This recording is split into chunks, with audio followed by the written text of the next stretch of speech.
So you're heading into daylight savings with a solar system. Here's what you need to keep in mind. When heading into the autumn-winter season, the sun is going to be lower in the sky. This results in less sunshine hours and less time for your battery, your home battery, to charge. This may result in your battery not lasting as long for providing power overnight. How you can manage that is to manually charge your battery. We have videos on our YouTube channel of all the batteries that can do manual charging mode.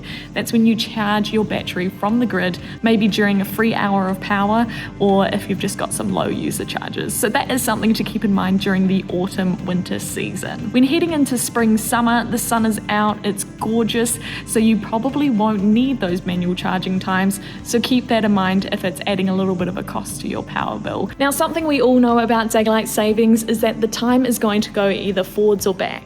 Your inverter and battery is going to do that automatically. However, if you have a hot water timer, like this one here, that needs to be manually changed. So your hot water timer is a manually ticking clock, just like the analog ones, right? So when the power turns off, you need to make sure you reset it, and when the time changes, you need to reset the time as well. How you can tell what time it is according to this little arrow here.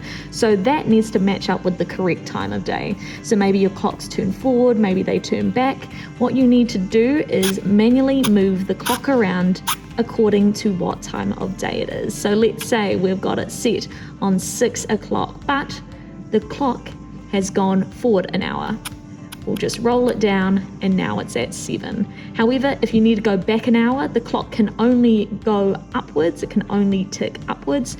So you'll need to go all the way around and get yourself to 5 o'clock. So those are our tips for daylight savings. Get in touch if you have any other further questions, but keep this video as a reminder of when you're going into summer or when you're going into winter.